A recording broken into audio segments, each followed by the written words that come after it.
Olá, vamos continuar a nossa viagem sobre a história de Campo Maior em mais um vídeo, continuando a tratar da relação, da ligação entre a fazenda Bitoroccara, a primitiva fazenda de Bernardo de Carvalho, e a cidade de Campo Maior. Seria Campo Maior originalmente a fazenda Bitoroccara? Houve essa evolução histórica, essa fazenda se tornou a cidade de Campo Maior? Isso aconteceu em muitas antigas cidades do Piauí. Fazendas se tornaram cidades. Esse fenômeno comum teria acontecido em Campo Maior também? Provavelmente não. Campo Maior, muito provavelmente, não é a fazenda Bitoroccara de Bernardo de Carvalho. E eu quero argumentar com vocês acerca de alguns pontos de dificuldade acerca dessa teoria que foi defendida primeiramente pelo padre Cláudio Melo, no seu livro Primórdios de Nossa História, um livro excelente do padre Cláudio Melo, padre e historiador, diga-se de passagem.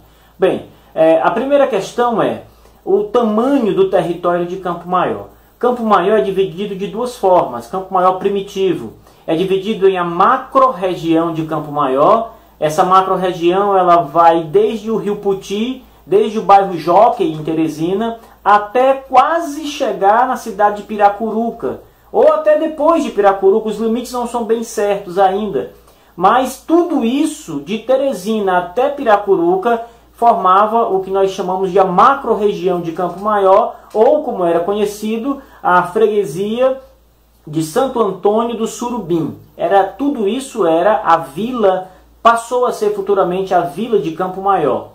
A outra questão é a micro-região de Campo Maior. E quando falamos de micro-região de Campo Maior, estamos falando do setor mais próximo.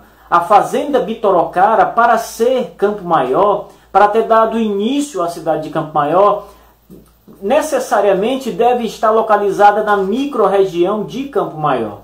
Mas nós não temos nada que comprove isso. Há apenas pessoas que dizem, sem nenhuma comprovação, de que a fazenda estava localizada onde hoje era a igreja, hoje está localizada a igreja de Santo Antônio, onde hoje é a Praça Bonaprimo, e assim muitas teorias, mas apenas palpites. Nós não temos nada de documento, não temos nada historicamente, nenhuma comprovação, nenhum indício de que isso seja verdade. Portanto, a grande dificuldade é aonde está localizado a fazenda Bitoroccara, aonde estão os seus restos mortais, se podemos usar essa expressão. É difícil demais nós acreditarmos que a Bitoroccara foi a fazenda que deu origem a Campo Maior. Até mesmo porque, antes de Bernardo de Carvalho, muitos outros fazendeiros, muitos outros aventureiros portugueses construíram suas fazendas de gado aqui na micro-região de Campo Maior e na macro-região também. Então é difícil dizer que foi a fazenda de Bernardo de Carvalho que prevaleceu e que deu origem à cidade. É muito difícil. Outra questão importante que não pode ser desconsiderada. A fazenda estava localizada às margens de um rio. Padre Miguel de Carvalho diz que era o rio Bitoroccara. Bitoroccara era o mesmo nome da fazenda de Bernardo de Carvalho. Padre Cláudio Melo, historiador atual do século XX, ele disse que o rio Bitoroccara é o rio Surubim. Depois disse, é o rio Longar. Mas tudo isso é conjectura também do padre Cláudio Melo, porque não há nenhum documento que comprove que esses rios, na verdade, eram o rio Bitoroccara citado pelo padre Miguel de Carvalho. Além disso, temos que levar em conta a antiguidade do nome Surubim, um nome indígena. Esse nome Surubim é conhecido desde os primeiros anos do século XVIII. Então, dificilmente o rio Surubim seria o rio Bitoroccara, como menciona o padre Cláudio Melo. Então há uma série de dificuldades acerca da localização da fazenda Bitoroccara. Há dificuldade em comprovar que Bitoroccara era a cidade de Campo Maior. Mas nós temos os defensores dessa ideia. Mas essa ideia ela está mais sustentada pela fé, pelo querer, do que pela comprovação histórica de fato. E ainda existe um outro ponto interessante a fazenda Bitoroccara, ela ficou conhecida historicamente como Arraial Velho. E o que é interessante é que essa fazenda passou de Bernardo de Carvalho para o seu filho, Miguel de Carvalho. Não o padre, mas um filho de Bernardo de Carvalho com esse mesmo nome.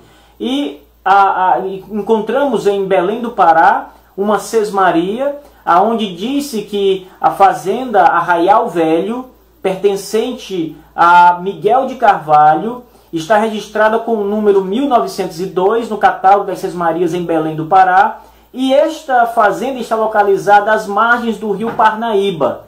Isso gera uma dificuldade tremenda para aqueles que acreditam que a Bitoroccara foi a fazenda que deu origem a Campo Maior. Ela estava no rio Parnaíba, e não no rio Surubim, não às margens do rio Longá, e nem mesmo do rio Genipapo. Portanto, é muito improvável que Campo Maior seja a fazenda Bitoroccara de Bernardo de Carvalho. Essa hipótese não sustenta-se historicamente, pelo menos até agora. Eu não posso deixar de agradecer as pessoas que têm contribuído na minha pesquisa sobre a origem de Campo Maior, e eu quero destacar o Museu Zé de Dor, tem me cedido documentação preciosíssima sobre a história da cidade, a história da vila. Quero destacar também o Dr. Edson Alves, juiz de Campo Maior, que tem aberto as portas para os arquivos da Justiça. Eu tenho tido também acesso a documentos muito importantes, e são pessoas que procuram, se importam com a cultura, com a história da cidade, e têm contribuído nessa minha pesquisa, nessa labuta que é pesquisar sobre a história de Campo Maior. Então, meu obrigado a vocês, obrigado a você também que está acompanhando os vídeos. Continue.